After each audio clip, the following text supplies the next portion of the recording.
What's up? I'm a big Grendel fan, right? I mentioned Grendel a lot of times. I don't think this series really got the acclaim it deserved. Okay, obviously, they had a Grendel comic being printed before this whole situation happened, but Grendel had been done since the early '80s by a teenage Matt Wagner. Now, the point I'm making is that in the mid '80s, right, uh, this Grendel comic, this series, to me was as groundbreaking, as nuanced, as mature, as deep and dark as anything that was being done like Watchmen or Dark Knight Returns. Okay, but whereas Alan Moore and Frank Miller were there to acclaim, young Matt Wagner doesn't get the same acclaim for doing something around the same time as them. Of course, his acclaim in Marvel and not Marvel, DC and Vertigo came later, but Grendel was as good as anything that was being done at the time. That was industry shaking. Okay? Um, and so volume two, I cover the earlier stuff. I covered the one Devil's Reign, which is way in the future. This saga takes place over thousands of years.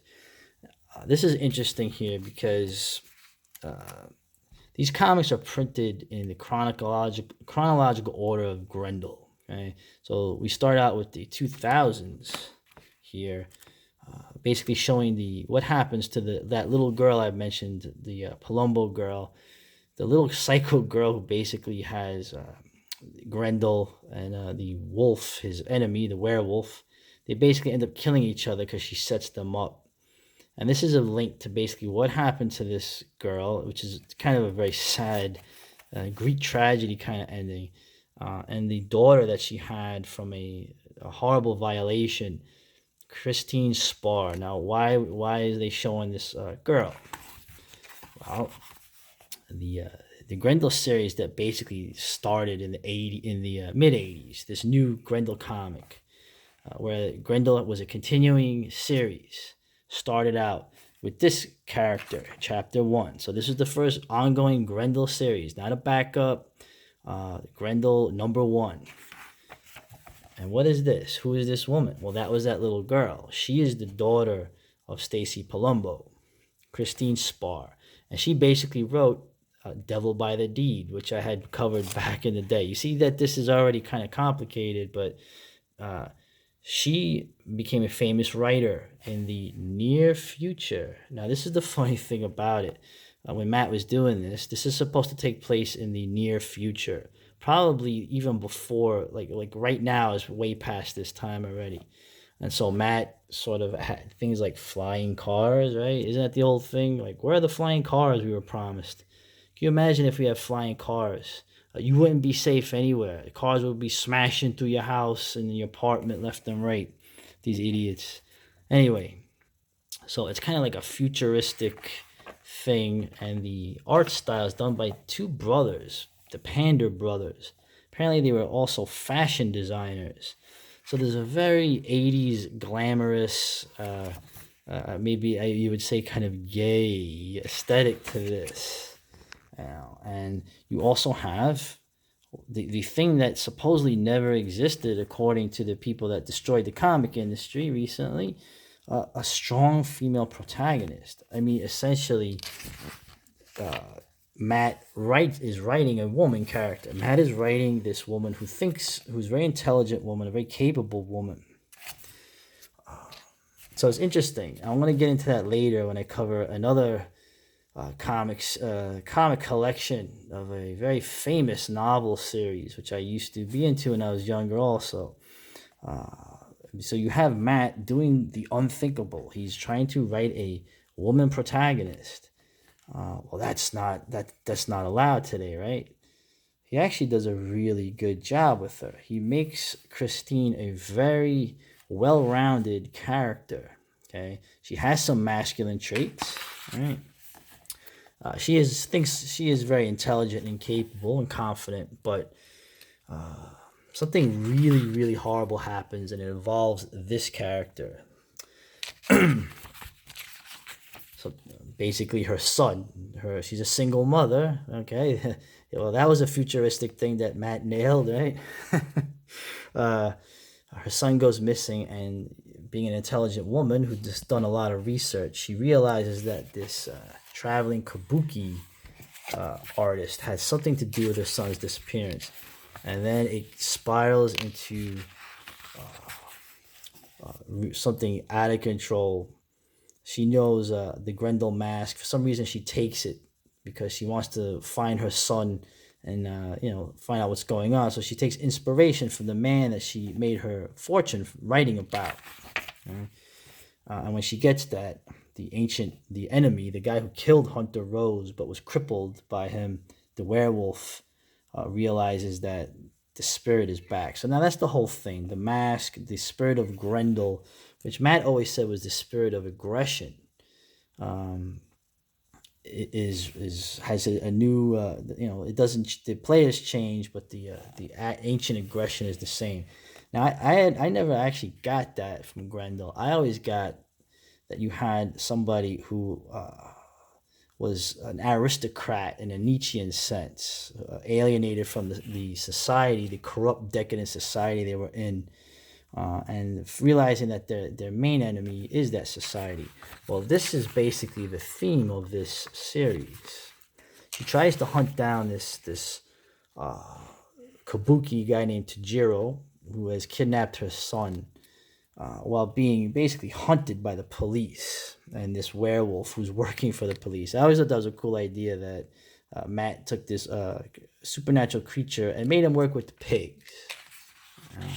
And I don't think Matt thought much of the police. So as you see, it's very glamorous. But that notwithstanding, the other theme comes out again of Grendel, which is obviously, you find out, let's see, there's a lot. Yeah, you find out that Tajiro is a vampire.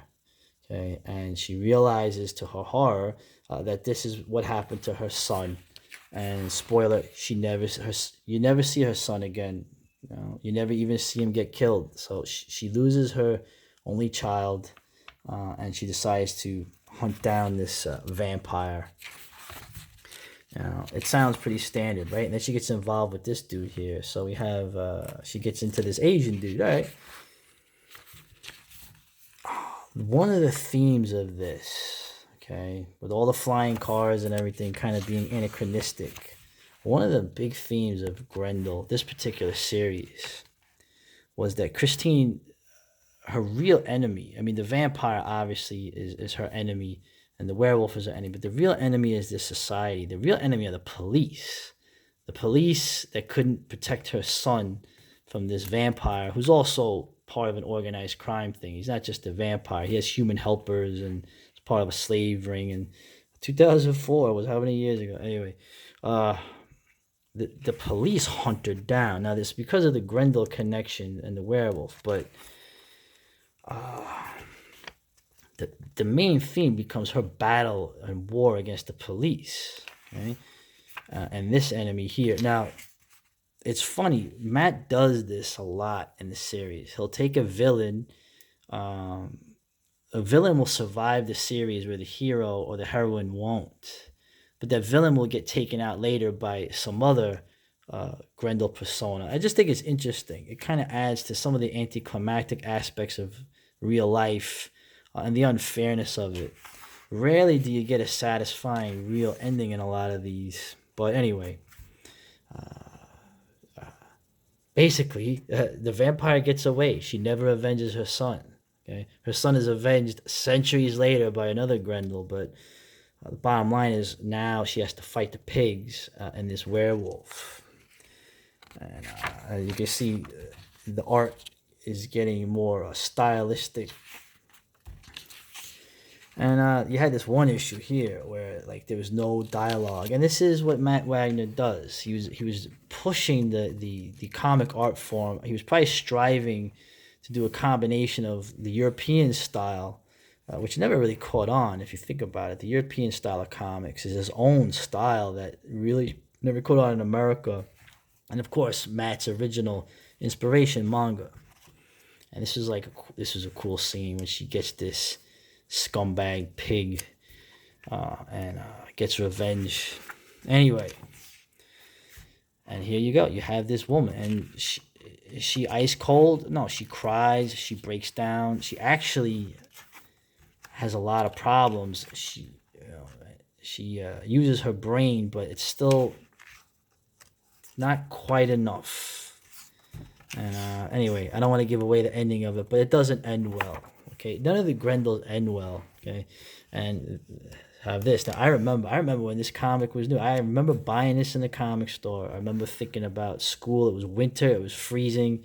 It was Brooklyn, and this story takes place in New York, where this guy here, the boyfriend of Christine Spar, she's dead. Okay, she's basically, everyone thinks she was a nut. And he's living in New York, and you have, now I'll admit, this is not, the art is kind of like, it's that French Canadian artist, I forgot his name, and Matt does this again where you're reading paper. And I'm not gonna lie, when I was reading this, I was like, oh man, dude, I got enough stuff to read. I gotta do homework. Okay, I gotta get home, and when Nightline came on, I knew I had to start my homework. Nightline was the serious world news of channel on ABC, and when I have a good memory, I remember everything they talked about, and like I said, everything they talked about didn't come true. They lied about everything. They were wrong about everything. Watching the old Nightlines, seeing how everything turned out decades later. But anyway, I was an adolescent when this came out. And this story is very, basically, he becomes possessed by the spirit of Grendel too, in a very different way. Is it literally the spirit? He's basically reading the notes, and he's writing his diary as he's kind of in a taxi driver situation in New York City. Fucking New York. It's amazing how much I hate the city of my birth, but right now I'm very worried about the people who I know, who I love, who are still there.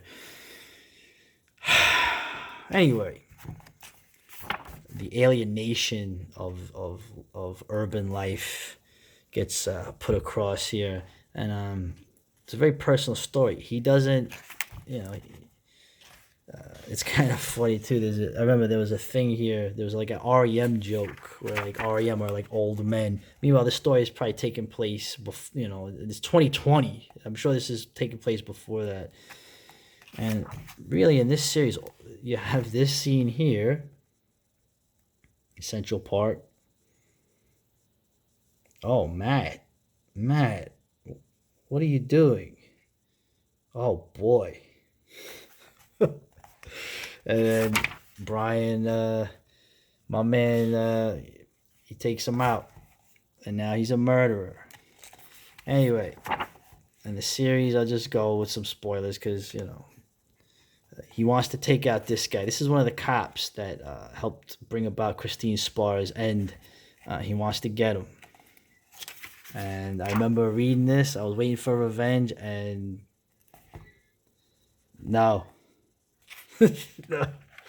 This guy just gets popped. He never avenges Christine. That's how Grendel was, man. I remember being like, that's the end? He doesn't get this guy? But it's not him. He's dead. But Grendel's forever. Okay? So now, I remember when this issue came out, I was like, so that's how it ended. I started to get a little frustrated because nobody was getting revenge on anybody, And so now this son of a bitch that police, who was one of the villains in the original story, is now retired and rich because he wrote about Christine Spar. And then you had these real experimental comics that Matt was doing, where he was doing the art and he was doing this sort of thing that, Tom King thinks he's really